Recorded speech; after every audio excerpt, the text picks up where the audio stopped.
뜻있는 세력들 사이에서 김정은을 제거하지 않고는 조선민주주의인민공화국의 미래가 없을 거다 생각하는 세력들이 모종의 계획, 거사를 꿈꿀 상황도 배제할 수 없을 거다 생각하고 있습니다. 제2의 장성택 사건, 피비린내 나는 숙청이 제2의 장성택 사건, 피비린내 나는 숙청이 벌어지고 있다 이렇게 보시면 될 것 같습니다. 김정은이 직접 당정문 연합회의를 열어서 참석해서 노발대발했죠. 박희철 군 총정치국 조직부국장이라는 사람이 부하들로부터 승진, 보직, 인사의 어떤 대가로 뇌물을 받았다는 거예요. 그런데 이게 단순히 뇌물 사건이면 원스타, 북한군 소장이거든요. 북한은 소장이 원스타입니다. 그런 사건이라면 김정은이 이렇게 노발대발할 이유가 있을까요? 노동신문에 이 사건과 관련한 보도가 나왔는데 거기에 보면 비리 문제는 1도 아닙니다. 자신에 대한 환상을 심으려 했다. 이게 박희철의 죄목 중에 나와 있습니다. 북한에서요, 개인에 대한 어떤 환상, 자기를 추앙해라, 숭배해라 이런 거는 반역입니다. 왜? 김정은을 중심으로 하는 소위 말하는 유일영도, 유일한 수령으로 최고 지도자로 받들어야 되는데 간부들이 야 내가 승진시켜주고 인사해주고 우리끼리 잘해보자 하고 나를 따르라 이렇게 한다? 이거는 죽음입니다. 그러다 보니까 북한 권력 내부에서 이게 비리 문제로 포장돼 있지만 반역, 또 군부 내에서 이게 발생했다는 점 때문에 평양 내부에서 피비린내 나는 숙청이 연이어 벌어지고 있다 이런 얘기가 흘러나오고 있는 겁니다. 화염방사기까지 사실 동원해서 완전히 시신을 불태워버리는 이런 일들이 벌어졌죠. 첫 번째로는 정치 심리적인 보복이라고 볼 수 있습니다. 김정은처럼 견제받지 못하는 권력, 폭군에 가까운 그런 권력, 회의하다가 존다, 자기 마음에 안 든다 이러면 끌어내라, 소위 말해서 아오지 보내라오, 서늘한 곳에 묻으라오 이런 식으로 얘기를 할 수 있는 권력이면 자제를 할 수가 없을 거 아닙니까? 그러니까 정말 자기가 꼴도 보기 싫고 자기한테 눈에 가시였던 장성택 고모부 죽여 이러면 그냥 죽여버리는 겁니다.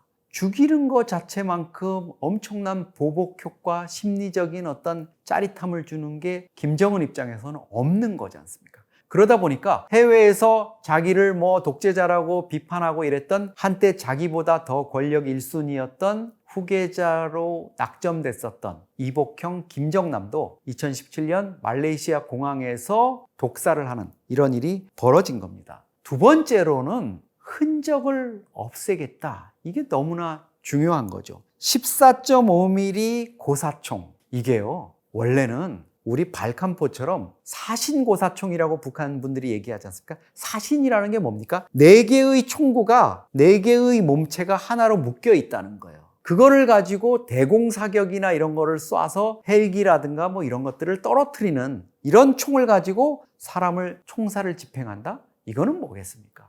시신을 뼈도 추리지 못할 정도로 완전히 제거해서 소멸시켜 버리겠다는 거죠. 그리고 시신을 수습하거나 그 유해를 어디 안장하거나 이러는 것 자체를 못하게 되면 그 추종자들 많은 부분이 제거되겠지만 혹시나 남아있을 잔존 세력 수하들이 그 사람을 추모하거나 추앙하거나 그걸 계기로 해서 보복 계획을 세우거나 이런 뿌리를 완전히 없애버리는 거죠.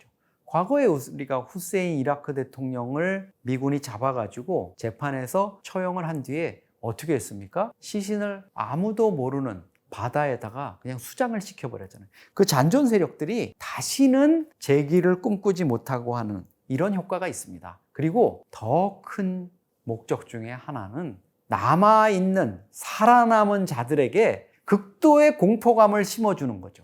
나도 자칫했다가는 장성택이나 저런 군부 고위 인사나 저 사람처럼 내 혼자 죽는 것뿐만 아니라 내 수하 그리고 우리 사랑하는 가족들, 친척들 다 죽거나 아니면 정치범 수용소에 수용돼서 평생을 짐승만도 못한 대우를 받으면서 고통받는다? 이건 끔찍하지 않습니까?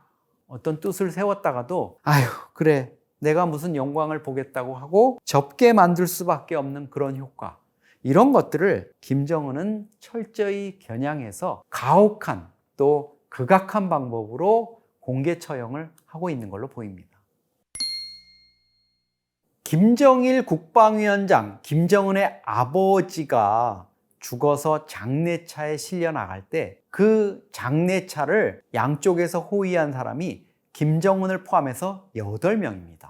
그러니까 김정은을 제외하고 영구차 7인방 중에 지금 제대로 제명대로 산 사람들이 없습니다. 장성택, 거기에 또 군부 최고 인사였던 이영호 총참모장 다 제명에 못 살고 숙청되거나 처형됐거든요. 결국은 김정은 입장에서는 자기 권력을 온전하게 좀 이렇게 보좌해주고 후견해줄 수 있도록 아버지가 지정해준 그 사람들이 어느 정도 권력을 다진 다음에는 성가셨던 겁니다. 장성택 고모부라서 뭐 의지하고 이럴 수 있었겠지만 어느 순간 되니까 자기가 조카를 우습게 보고 거들먹거리고 박수를 다들 이렇게 물개박수 쳐야 되는데 자기 혼자 무슨 수령인 것처럼 이렇게 하면서 야, 저 뭐 27살짜리 정은이가 뭘 알겠어. 내가 다 쟤를 뒤에서 권력은 내 거야. 이렇게 거들먹거리는 거 보기가 싫었겠죠. 원로 세력, 후견인 세력, 권력의 위협 세력으로 받아들였기 때문에 처형해야 되겠다 이렇게 생각을 한 거고요. 근데 사실 저는 이렇게 생각합니다.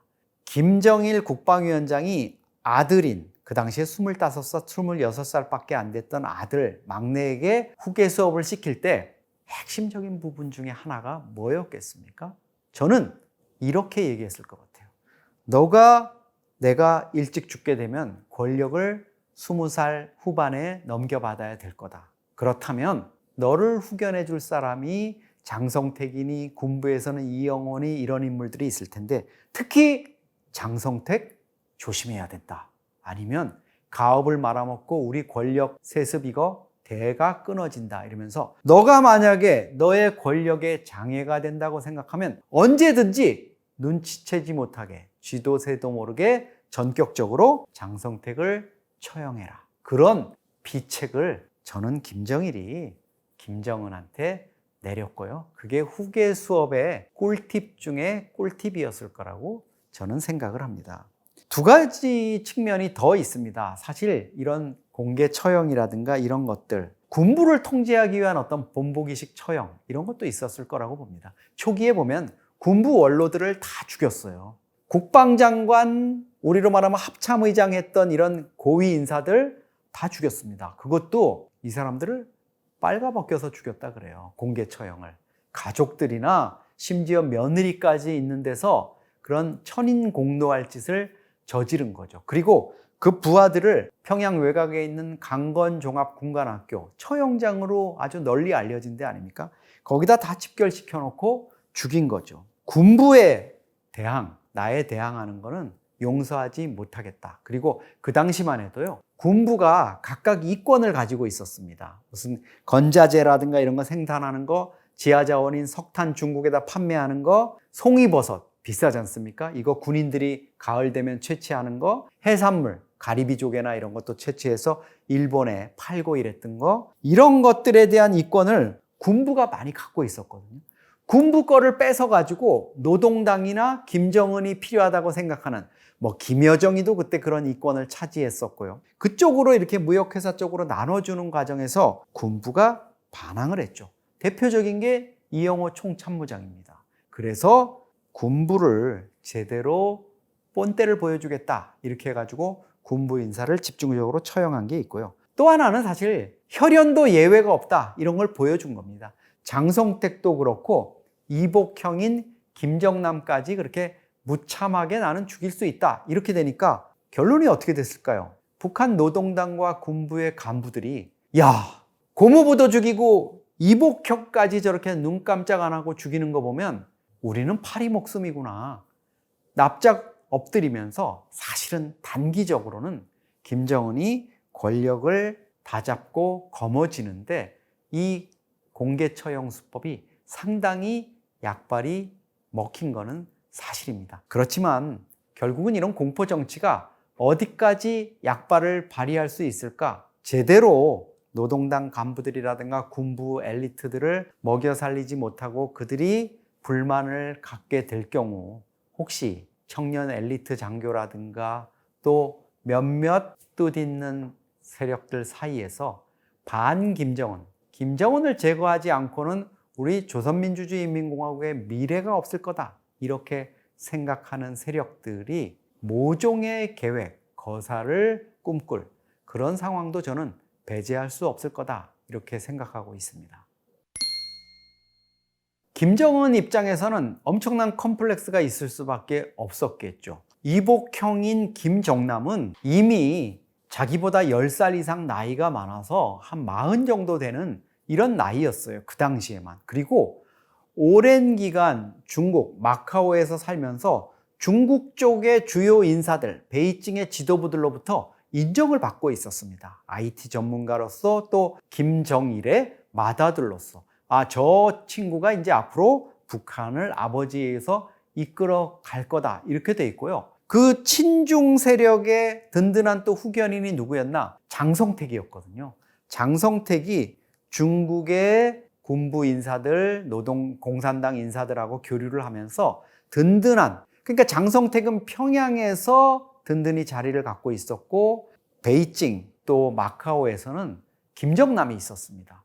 이런 상황을 김정은이 권력을 잡는 와중 후계자 시절에 왜 들여다보지 않았겠습니까? 자기는 아무런 배경도 없고 나이도 어리고 갑작스럽게 막내 아들이었는데 아버지가 죽으면서 얼떨결에 권력을 넘겨받았고, 이런 상황이 되다 보니까 이복형에 대한 컴플렉스, 또 중국에 대한 어떤 지지를 확보 못하는 이런 부분들이 엄청나게 자리 잡고 있었다, 이렇게 볼 수가 있을 겁니다.